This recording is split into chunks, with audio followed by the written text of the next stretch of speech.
This is 40K Today. 40K news so impressive, you might as well put wings on it and call it Magnus. Hello, 40K Today family. Welcome back to the show. This is your daily 15-minute news, views, and interview show that covers the entire hobby of Warhammer 40,000. I'm your host, John Damaris, and today we've got a really special episode planned for you. We learn all about 3D printing from one of the best in the business and catch up with Tabletop Titans, who are finally back to making battle reports. Let's get to the results of this week's poll. For the past week, we've been running a poll on our Facebook and Twitter pages asking this question: will you be cutting your mats down to the new suggested minimum size? Looks like people overwhelmingly will be keeping the sanctity of their own mats.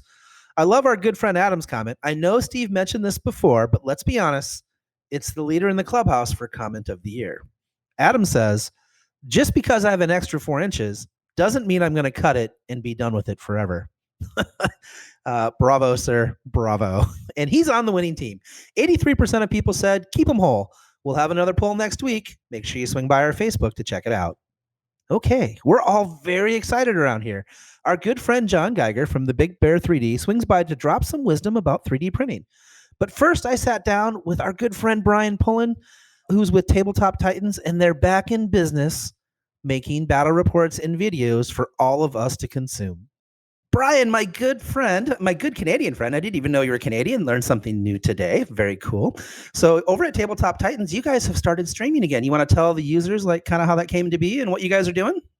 Yeah, we stream live games pretty much once a week, every Thursday. And it was such a big part of our lives. We love doing it. But as soon as the quarantine hit, like everyone else, we made the decision to respect that and to stop streaming. And we were away for about 2 months. And we were keeping an eye on the kind of local rules, and they in our area, we're in Northern California area, and they are pretty strict rules here. And they eventually let small businesses come back like ours, and we got right back to it. Super excited, and we streamed for the first time the other last Saturday, where we unveiled the Engine of War rules, and it was just so much fun to be back. We're really glad. Yeah, I think one of the things that I really appreciate about you guys is you have so much passion for the game. It's funny because it's bubbling just under the surface, but you can definitely feel it with you guys for sure. It's very, very cool. So speaking of passion, how excited are you for 9th edition? I'm super excited for 9th. I love the new edition of the game. I love anytime the rules change and it becomes a new game. I love the freshness of it. I'm not one of those people that kind of wants it to stay the same. I love trying something new. And I've been on the playtest team for Games Workshop for maybe about half a year or so now. And so I've been playtesting 9th and having a great time with it for quite some time. I did not realize you were a playtester. Now, I know Games Workshop is fairly draconian about what you can say about 9th edition, but can I ask you, do you think it's fun? Is that a reasonable question? Yeah, of course it's fun. Warhammer is a fun game. And you know what?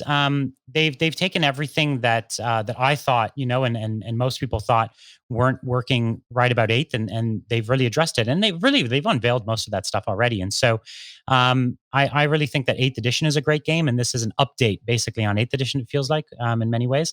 And so I'm super excited for it. Yeah, it's kind of in between a new edition and like a 0.5, right? It's kind of a facelift on the game. And what I think is great about it is 8th edition was actually a very good game. It's like probably the best edition in a very long time. A lot of people might even consider it to be in the discussion for the best edition ever. And what's great is now everybody gets to come into this new edition with a functioning codex. Now, some of them are a little older than others, but we still all get rules for our toys. And one of the worst parts about a new edition is coming in with like Index Hammer or whatever, it's just not near as flavorful or as fun. So I'm excited about that in general. Yeah, it's not just a codex. Everyone's got a Psychic Awakening, and there's a ton of stuff. And one of the things that I think they've really done in the last few years of 8th edition is they've brought a lot of individual personality to the armies. Right at the start, during Index, almost all the armies were very same. Like everyone had their 6-inch aura for reroll ones, etc. But by the end of the edition now, all of these armies really play according to their kind of own persona, their fluff. And that's really great. I'm really excited to go into 9th with all of that personality on these factions. Yeah, and I think one of the things that's got me most excited is I think a lot of that flavor comes from the stratagems that you're able to play, and just having in general, this is a blanket statement, not always true, but having more CPs available to armies, especially like those poor custodes guys or the elite armies that could never actually build. Like you can't physically build a triple battalion custodes list. Like it just doesn't exist, unless you're playing like 10,000 points or something silly. Yeah, exactly. I think the way they've handled that is fantastic because, as you point out, stratagems are a ton of fun, and really some of them are required to make units really work or make armies work. And so, you never want to feel stressed, like, oh, I can't run the army I want to run because I don't have the CP, or this faction doesn't work. They're previewing the next Psychic Awakening book, was I think War of the Spider, which is going to have custodes in it, and that's even more stratagems for custodes, great, but it wouldn't matter if you don't have the CP, right? As you're pointing out. And so I'm super excited that it'll unlock new ways of building armies, and that you'll have lots of CP for your fancy toys. Very cool. So before I let you go, this episode is going to come out on Thursday, and you're going to stream on Thursday night. Do you want to tell people, give them a preview of what the stream's going to be this week? Yeah, so we're doing another Engine of War game, this time showing off the demons. We are huge fans of demons here, and we have tons of demons in the studio, but this time we're going to do an all Nurgle demons army, showing off those new rules. And against that, we're doing an army that we've been working on for a long time, and it's kind of its debut, and it's an all Speed Freaks orc army using the Saga of the Beast rules, which actually we never got to show off the Saga of the Beast rules because of quarantine. So this is the first time that we're going to be showing off those Speed Freaks rules, because some of those vehicles actually got a lot better, like the Jet, etc. So we're going to be it's really like one of the fastest armies in the game against one of the slowest. It should be a really interesting dichotomy there. Yeah, no, that'll be really, really fun. Okay, you guys should definitely check them out at Tabletop Titans. Link will be in the show notes as always. Thanks, Brian. Thank you. That's Brian Pullen. Make sure you check him out at Tabletop Titans. Link, as always, is in the show notes. Today's episode of 40K Today is brought to you by Frontline Gaming. Frontline Gaming is a one-stop shop for all your Warhammer hobby needs, discounted products, American-made gaming mats and terrain, and a full line of miniatures painting service and daily hobby content. And this can all be found at frontlinegaming.org. And welcome back. 3D printing is becoming more and more accessible, and there's so many amazing things you can do with a 3D printer to enhance your 40K experience. I sit down with John Geiger, who's one of the best in the business, and talk all things 3D printing. John, thank you so much for joining us. Or I'm just going to refer to you as the Big Bear, right? Because that's kind of the moniker that you go by. And you've been 3D printing for a long time. Why don't you tell people like how you got started? Actually, I bought a little resin printer because I wanted to do cool light effects for one of my models. And it's always a challenge when you're drilling and working with Games Workshop products. You don't want to do a ton of damage to this very expensive model. So I was able to print things that allowed me to modify them to add lights. And the second I got it, I went, oh my God, this is amazing. I have to have more. So it just kind of exploded from there. Right. And now you actually run a business, a relatively small business, but growing all the time, where you make all kinds of really cool 3D printed stuff, ranging from amazing ITC style terrain to like life-size bolt guns, right? Stuff like that. Yeah, what I've been trying to do is give the community an option for terrain that they know is going to work, that's going to look really cool.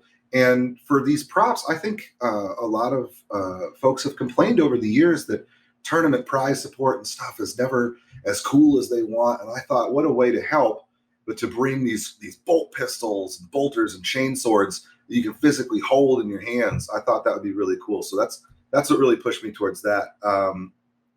And I got really lucky. I have the benefit to work with the guys over at the Art of War to help me designing our terrain sets so that I can have the best for the community.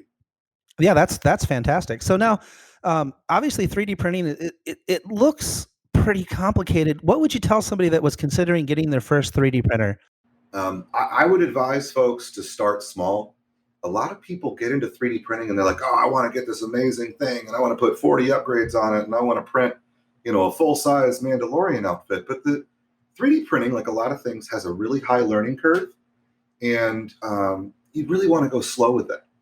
I tell people all the time, there's a company, Creality. They make the Ender series machines. I can't recommend them enough. They're fantastic for even beginner and advanced users. But you also got to temper yourself. You're not going to be producing these flawless sculptures instantly. That is something I've heard from other 3D printers, right? That the results, it's very frustrating in the beginning because you don't know what you don't know. And so the learning process includes wasting a lot of material screwing up. Is that a fair thing to say? Oh, absolutely. And what's even more devastating is the time. That's what really, because you can't really fix when a print's gone wrong in a bad way. You mess up a paint job 20 hours in, oh, brush over that. You mess up the print, 20 hours of your life is gone. Right. That I could see that being exactly true. So now you were telling me that you've got a really cool thing that you're working with a guy from Poland of all places, right? Why don't we tell people about that? Because I'm actually excited to see this because I don't know, I get geeked up over geeky things, so that's just how I am. Yeah, absolutely. I'm working. The gentleman's name is Csaba Sigali, and hopefully he will not mind how I pronounce his name. He works in Warsaw, Poland. He's a senior weapons artist on Cyberpunk 2077. And we're going to be working together to bring a display booth to big tournaments across America where folks can come and interact with a cool sci-fi armory of our Big Bear 3D props, as well as others, where they can take photos and interact with the booth and just kind of have a really cool experience, almost as if they were in that sci-fi world.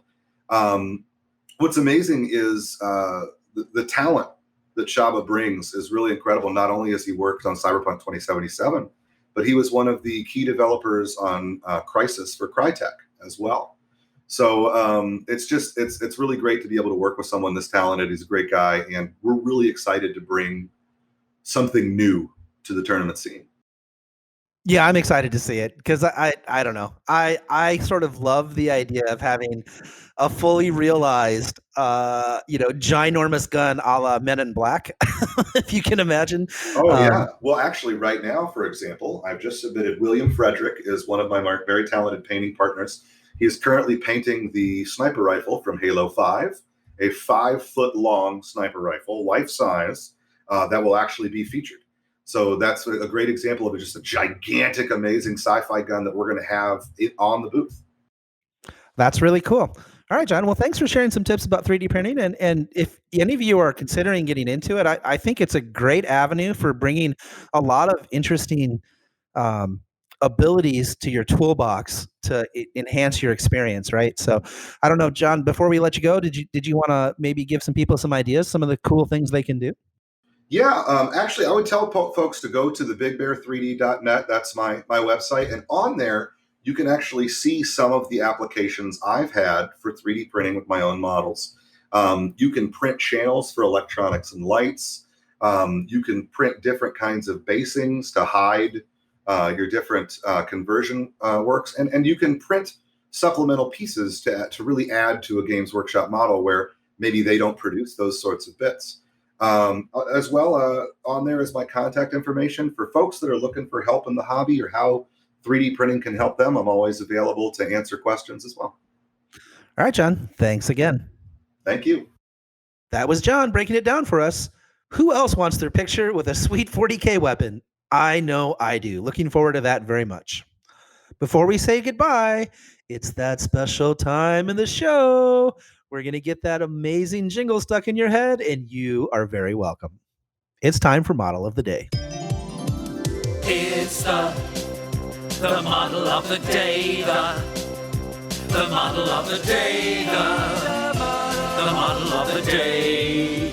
Today's model comes direct to us using the 40K Today on Instagram tag. It's a vicious-looking rhino painted by the Emperor's New War Gear for their Lust Mages Chaos Warband. It sports a majestic purple carapace with very smooth paints and makes a wonderful use of their bits box. It's a very cool model, and you should check it out. Link, as always, can be found on our Facebook and in the show notes below.